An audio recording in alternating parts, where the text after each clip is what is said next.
Spain, Costa Rica. Oh, I just came from Puerto Rico. LA, of course, Miami, Texas. Went back to Baylor. Yeah, here, been inside too. Been traveling though. And I went home, of course. Got to go home. Yeah.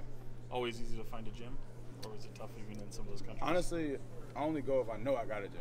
You know what I'm saying? I ain't going if I can't find a gym. I ain't trying to get there. Then the gym times are bad, so I only go if I know I got a gym already situated and scheduled. What was maybe the biggest motivation that you used in this offseason, other than getting tattoos that look really great? Appreciate it. I think the biggest motivation, I think for me is just losing the first round of playoffs. Knowing that we had a chance to get to the next round, and we don't know where we went after that, but we had a really good team, we were rolling, but losing that kind of helped me and helped our team just a better motivation for this season. David, do you feel like this is a big year for you, going into your third year, and you're just going to, take it one day at a time? Yeah, one day at a time, man. You kind of, there's already a lot of pressure in the league. Just pressure that we get from just making the playoffs and trying to do it again. So try not to put too much pressure on myself and my teammates, so just kind of take one day at a time.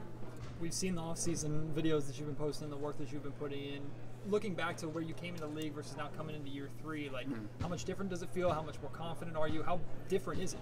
It's a lot different. I think that, after being around a lot of vets in the league and seeing the league, just kind of being more consistent in the work, kind of not just going to the gym anytime you feel like it, kind of just being consistent. If you want to go at one time, just be consistent throughout the whole summer. That's kind of been my thing, consistency, and just learning little things like that, and it's helped my body a lot. I'm not as tired no more because, when I was a rookie, I was just going to the gym all day and I would be exhausted. But just learning things like that has definitely helped my game out a lot. You saw on social media that you might be changing your shoe game this year. Shoe game? Yeah. Yeah. Explain the reason for that. Is it just a comfortability thing, or is it a style thing, or? It's funny because it's kind of like in college. When I was my freshman year, I didn't really buy any shoes. My sophomore year, I didn't really buy any shoes. And then my third year, I was like, man, I'm gonna just switch it up a little bit. I don't really spend my money on nothing else, so I'm just spending on some shoes that I like. So that's kind of just been my thing this year. You wanted to obviously concentrate a lot on your shooting. Is it at an acceptable level for you, or is it still a little too early to tell? No, I love it.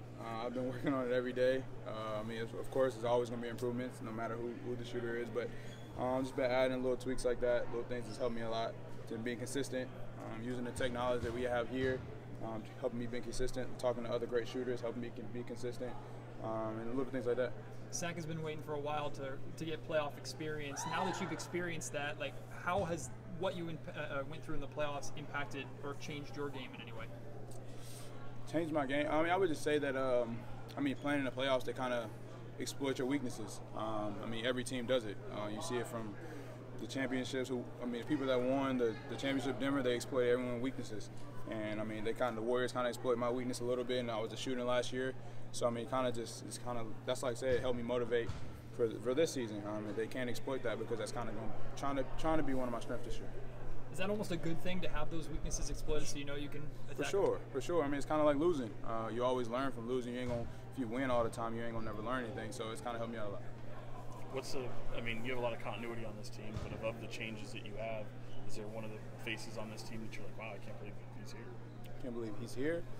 I wouldn't say no one can't believe no one's here because you know how the NBA is now today. You don't never know. But I would say the person that really is probably going to help us out a lot is Davion Mitchell. That veteran presence, also defensively presence, rebounding, things that will help Domas out, especially in practice when he guards him. It's going to be kind of tough for Domas because he's a bigger, and he's strength, he's strong, and he's athletic, so he's going to kind of make Domas even better. Just kind of like me and Fox a little bit. I think that he made my game a lot better. I made him a little bit better just because we're competing every day. So when you have someone like Davion Mitchell who knows the game, who played against the Jokic's in the league, he can teach Domas some little things that can help Domas in the league. So, I think Davion Mitchell is definitely going to be a big piece for us. Mike talked about you guys need to be more physical. Mm-hmm. What steps do you guys need to take defensively this year to reach your goals? What steps do we do? I think honestly, just not taking plays off. I would say sometimes we would have plays where we're really good defensively, and then you'll have some you're not going to help here. It's going to be a wide open layup. So just not taking players off and being consistent throughout the whole season. I think that's what he kind of meant, because he even said it a couple of times that even in the playoffs we played defense, but we wasn't consistent all year. One game we'll play defense, one game we wouldn't. When we're desperate, we'll play defense, but it's kind of too late then.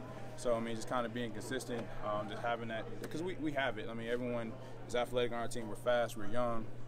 We know how to do it. We just got to be one to do it every single day.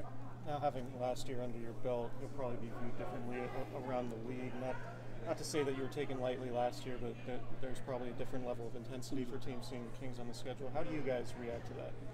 I think we're prepared for it. I think that, like you said, a lot of people kind of didn't take us seriously. They kind of was like, all right, we play the Kings, all right, we're gonna BS and we're gonna win. You know what I'm saying? But now that we played a year, we had a really good year beating those teams that took the plays off. Now we're going to be prepared for it. Now it's going to be even more fun. You know what I'm saying? The game's going to be more exciting. You're going to see the team that we really are. It's going to be a battle every night, especially because the Western Conference got a lot better. So it's going to be a battle every night, and I can't wait for it. You have the Warriors for the home opener. Is that circled on your calendar a little bit, or just another game? Nah, I mean, just another game, regular season game. We're just going to try to win the game, really.